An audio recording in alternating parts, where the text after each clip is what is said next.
il reconstruisit le temple de Dieu. Non par foi, mais par vanité. Il déplaça des pierres de 500 tonnes que l'ingénierie n'explique pas encore. Il créa de la terre là où il n'en allait pas, érigeant la plus grande plateforme antique. Le sanctuaire brillait comme une montagne de neige et d'or sous le soleil. Mais la prophétie s'accomplit. Le feu dévora la gloire, seul resta le mur. Le monument à l'orgueil d'un roi devint l'autel de millions de gens. Ce qu'était pour Hérode, Dieu l'a changé en lieu le plus saint du monde.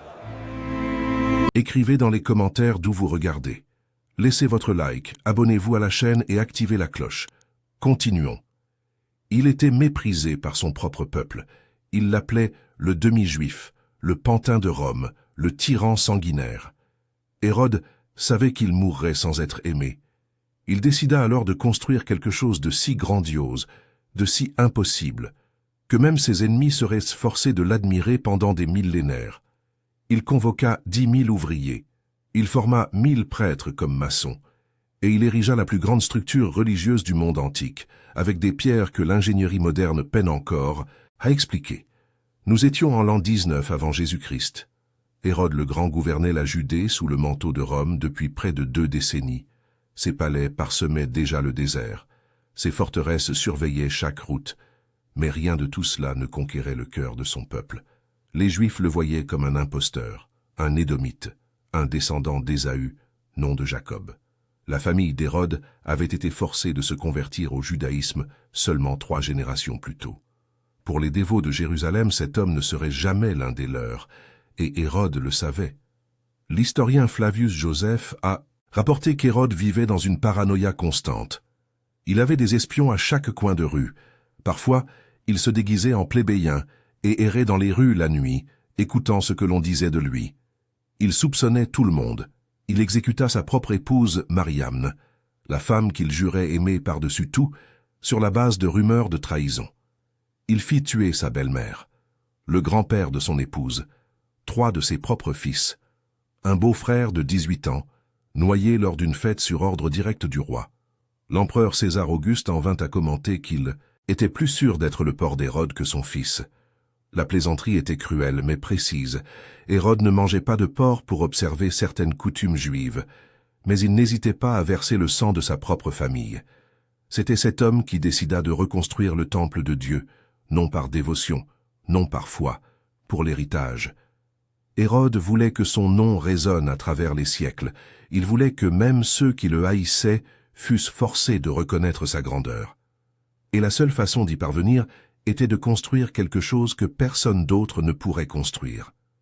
Quelque chose qui défierait le possible. Le projet commença par un problème apparemment insoluble. Le temple de Zorobabel, qui existait depuis le retour de l'exil babylonien, se trouvait au sommet du mont Moria, le même mont où Abraham faillit sacrifier Isaac, le même lieu où Salomon érigea le premier sanctuaire, détruit par les Babyloniens en 586 avant Jésus-Christ. L'espace y était limité. Les pentes tombaient abruptement vers les vallées environnantes. Il n'y avait aucun moyen de s'étendre, à moins de créer de la terre là où elle n'existait pas. Les ingénieurs d'Hérode proposèrent quelque chose d'audacieux. Ils construiraient des murs de soutènement gigantesques autour du mont. Ils rempliraient l'espace entre les nouveaux et les anciens murs avec des milliers de tonnes de terre et de décombres. Et ainsi, artificiellement, ils doubleraient la taille de la plateforme sacrée. Le résultat serait une esplanade de 16 hectares, l'équivalent de 20 terrains de football, flottant sur une structure de pierre massive, la plus grande plateforme religieuse du monde antique. Mais pour cela, ils avaient besoin de pierres énormes, de pierres impossibles.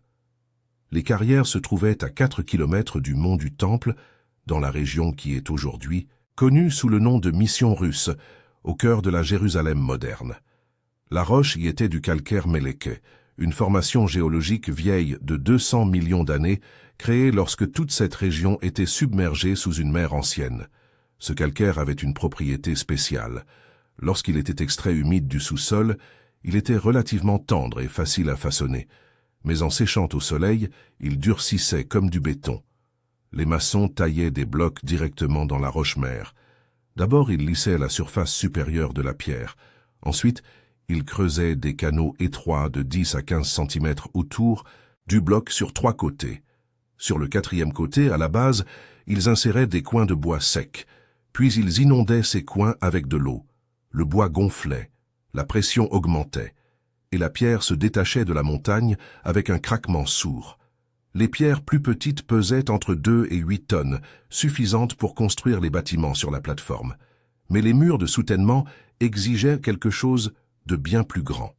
Aux angles de la structure, où les pressions étaient les plus intenses, Hérode ordonna des blocs de 50 tonnes, 70 tonnes. Certains atteignaient 100 tonnes. Et puis il y avait la pierre de l'Ouest. Elle est toujours là, enfouie dans les tunnels du mur occidental, accessible uniquement par un passage souterrain creusé par des archéologues au cours des dernières décennies.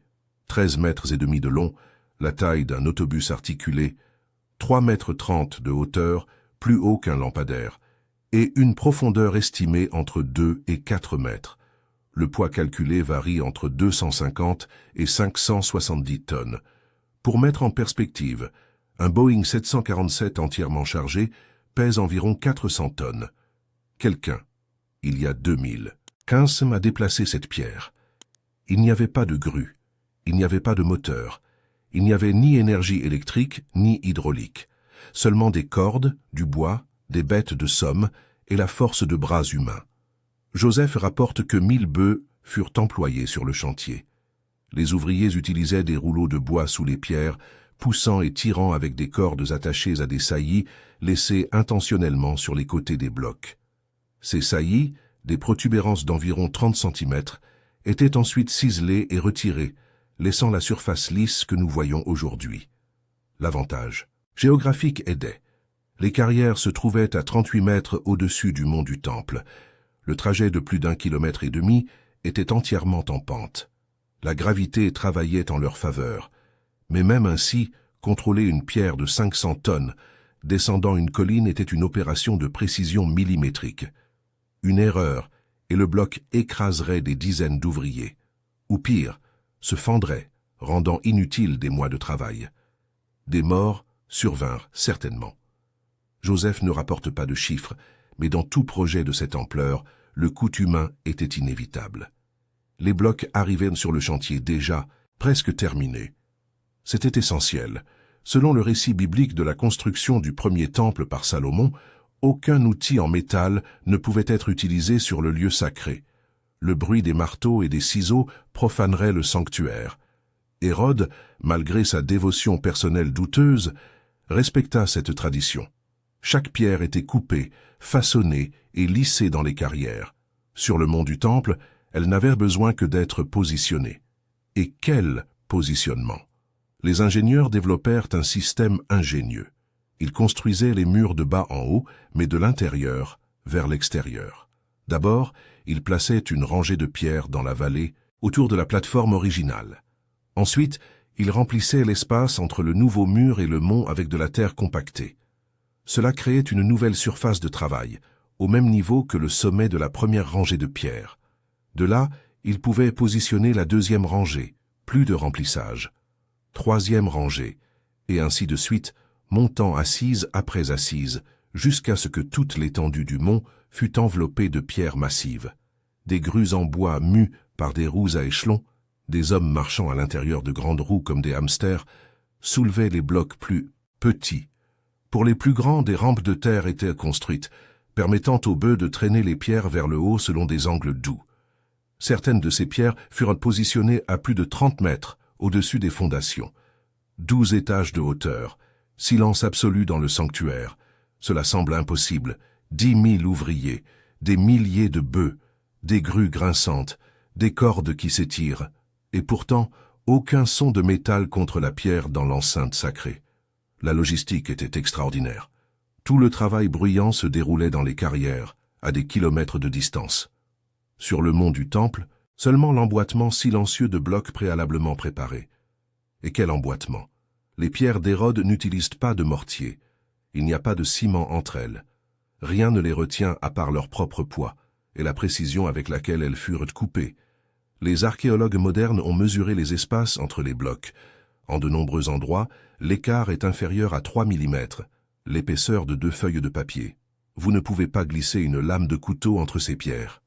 Elles furent façonnées pour s'emboîter comme les pièces d'un puzzle tridimensionnel, chacune soutenant et étant soutenue par ses voisines. Chaque rangée de pierres recule d'environ 3 cm par rapport à la rangée inférieure.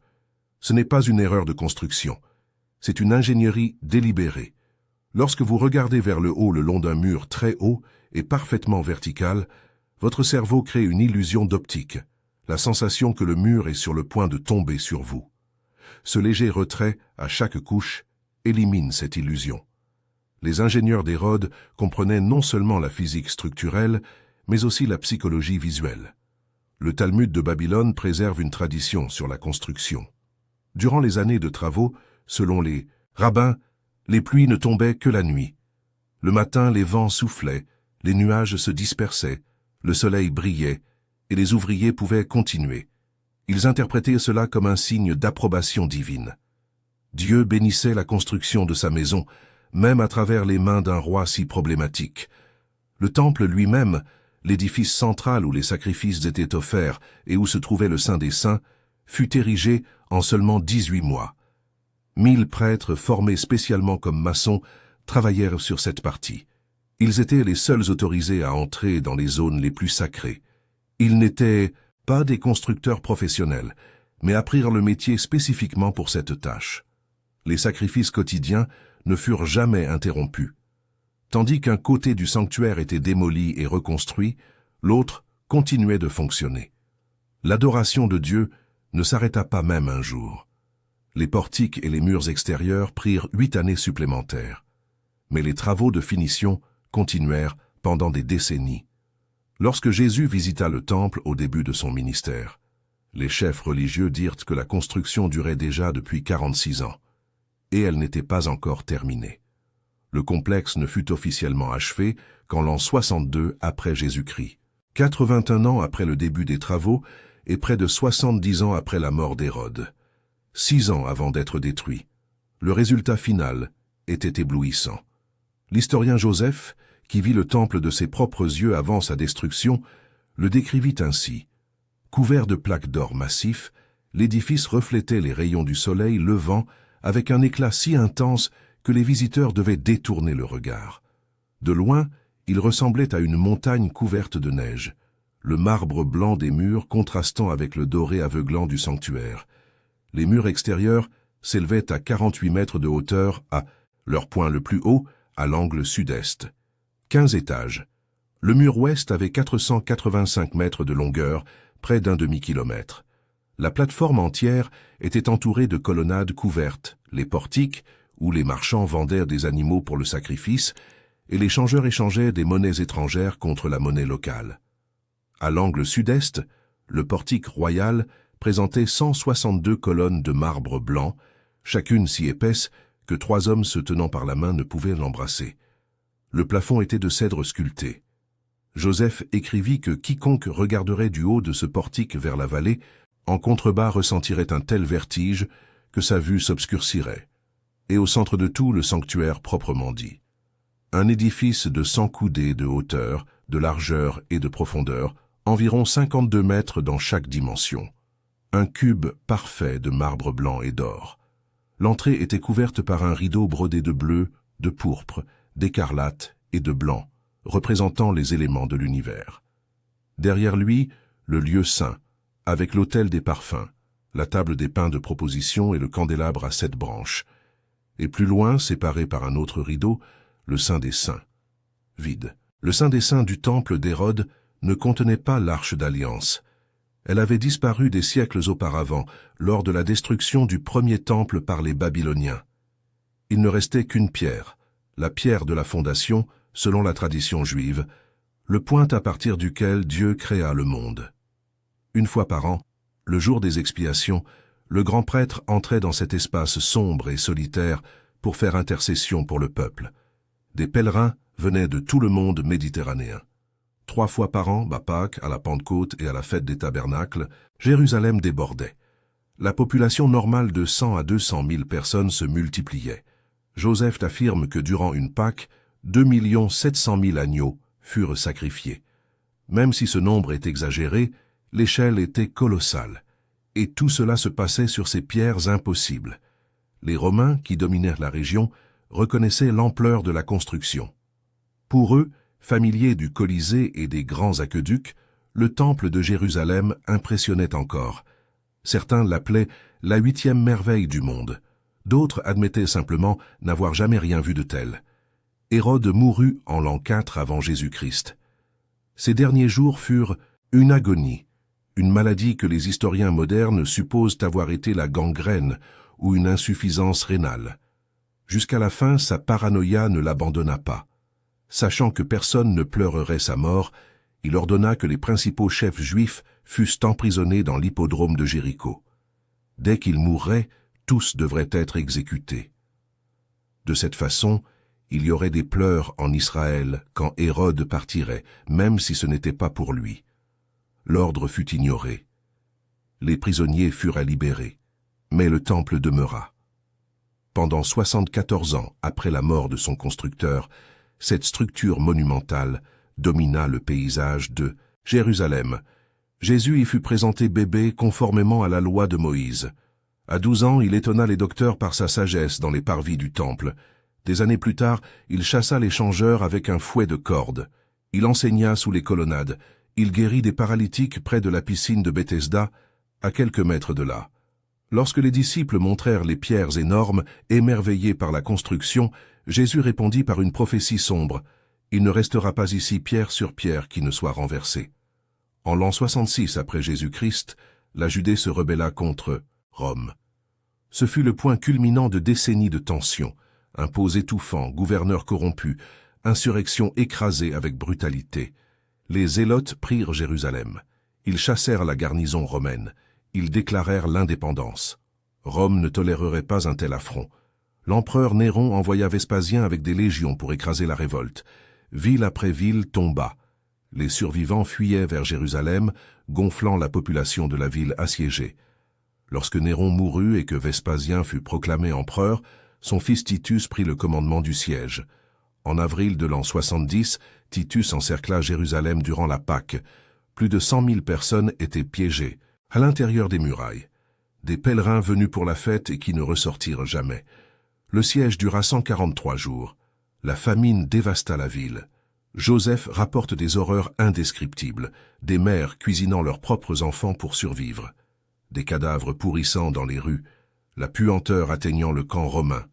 En août, les Romains rompirent les défenses. La bataille pour le mont du Temple fut féroce. Les défenseurs juifs, affamés et épuisés, luttèrent jusqu'au dernier homme. Joseph affirme que Titus voulait préserver le Temple, un joyau architectural qui ornerait l'Empire. Mais dans le chaos de la bataille, un soldat romain hissé sur les épaules d'un autre lança une torche à travers une fenêtre dorée. Le feu s'empara du sanctuaire. L'or fondit. L'argent coula par les interstices entre les pierres. Lorsque les flammes s'éteignirent enfin, les soldats romains s'aperçurent qu'il y avait de l'or solidifié dans les fentes. Alors ils commencèrent à démonter les murs, pierre par pierre, pour récupérer chaque gramme de métal précieux. La prophétie de Jésus s'accomplit littéralement. Il ne resta pas pierre sur pierre, sauf les murs de soutènement. Les Romains n'avaient aucun intérêt à démolir la plateforme. Ces pierres gigantesques ne cachaient pas d'or, et les retirer exigerait plus d'efforts que cela ne valait. Alors elles restèrent. Le général romain chargé de la destruction du mur occidental, selon une tradition préservée dans le Midrash, choisit de le laisser debout, comme témoignage aux générations futures de la grandeur de ce que Rome avait détruit. En l'an 70, les Romains estiment que 600 000 personnes moururent à Jérusalem. Des dizaines de milliers furent réduits en esclavage. La menorah d'or et les trompettes d'argent du temple furent emportées à Rome, où elles défilèrent lors du triomphe de Titus. L'arc de Titus, qui existe encore sur le forum romain, montre des soldats portant ces trésors. Les Juifs furent bannis de Jérusalem. La ville fut renommée Aelia Capitolina. un temple à Jupiter fut érigé sur les ruines du sanctuaire. Pendant des siècles, les Juifs ne purent visiter le lieu qu'une fois par an, le 9e jour du mois d'Av, la date de la destruction, pour se lamenter près des pierres restantes. D'où le nom que les observateurs extérieurs donnèrent au lieu, le mur des lamentations. Mais les pierres d'Hérode demeurèrent. 2000 ans passèrent. Des empires naquirent et tombèrent, byzantins, arabes, croisés, mamelouks, ottomans, britanniques, tous gouvernèrent Jérusalem. Des tremblements de terre ébranlèrent la région, des guerres détruisirent et reconstruisirent la ville à plusieurs reprises. Le dôme du rocher fut érigé sur le mont du Temple au 7e siècle. La mosquée Al-Aqsa également. Mais les murs d'Hérode ne bougèrent pas. 45 couches de pierre composent le mur occidental aujourd'hui, 28 au-dessus du sol, 17 en dessous. Les 7 premières rangées visibles sont originales, placées il y a plus de 2000 ans, par ces 10 000 ouvriers et 1000 prêtres. Les couches supérieures furent ajoutées plus tard, durant la période omeyyade et mamelouk. La différence est visible. Les pierres hérodiennes ont des bords chanfreinés caractéristiques, des moulures de 5 à 20 cm ciselées avec précision sur chaque bloc. Les ajouts postérieurs sont plus petits, plus irréguliers, clairement inférieurs. La hauteur totale du mur de la Roche-Mère jusqu'au sommet est de 32 mètres. La section visible sur la place de prière a seulement 62 mètres de longueur, une fraction minuscule des 488 mètres originaux. Mais c'est suffisant. 12 millions de personnes visitent le mur occidental chaque année, juifs, chrétiens, musulmans, personnes de toute foi et sans foi. Ils viennent de tous les continents. Ils touchent les pierres froides. Ils murmurent des prières dans des dizaines de langues. Et ils glissent de petits papiers dans les fentes entre les blocs. Plus d'1 million de papiers par an. Des prières écrites sur des morceaux de papier, des serviettes, des pages de cahiers, même des emballages de chewing-gum. Des demandes à Dieu, des remerciements, des lamentations, des espoirs. Des papes ont déjà laissé des papiers là. Des présidents américains, des célébrités, des soldats avant les batailles, des mères suppliant pour leurs enfants, des enfants avec des lettres tordues demandant des choses simples. 2 fois par an avant la Pâque et avant le Nouvel An juif, des employés retirent les papiers. Ils utilisent uniquement leurs mains ou des baguettes en bois. Les outils en métal ne sont pas autorisés, suivant la même tradition d'il y a 2 millénaires. Les papiers sont collectés dans des sacs et ensuite enterrés dans le cimetière du Mont des Oliviers avec le même respect accordé aux rouleaux de Torah endommagés. Car selon la tradition juive, tout papier où le nom de Dieu est écrit ne peut être détruit. Il doit être enseveli. Les prières s'accumulent dans la terre sacrée. Des millions d'entre elles, année après année, siècle après siècle, et les pierres continuent d'être là, témoins silencieux. L'homme qui les a placées voulait qu'on se souvienne de lui pour sa grandeur. Hérode construisit des palais à Massada, à Jéricho, à Césarée. Il érigea des forteresses impénétrables, il fonda des villes entières, mais c'est par le mur des lamentations que son nom est encore prononcé, pas comme il l'imaginait. Personne ne va au mur occidental pour admirer l'ingénierie d'Hérode. Personne ne pense à lui en touchant ces pierres anciennes. Les gens vont là pour trouver Dieu, pour pleurer, pour célébrer, pour demander, pour remercier. Les pierres qu'Hérode tailla pour sa propre gloire sont devenues le lieu le plus sacré du judaïsme, le point le plus proche où les Juifs peuvent arriver du lieu où le temple exista un jour. Jésus marcha dans ses parvis. Paul faillit y être tué, accusé faussement d'avoir amené des gentils au-delà de la barrière permise. Toute l'histoire du Nouveau Testament se déroula à l'ombre de ces pierres. Le voile du temple se déchira du haut en bas quand le Christ mourut sur la croix. Le voile qui pendait dans le sanctuaire qu'Hérode construisit, la méga-construction qui ne peut être expliquée. Car encore aujourd'hui, avec toute notre technologie, les ingénieurs débattent de la façon dont ces pierres furent déplacées. Des simulations par ordinateur tentent de recréer les méthodes.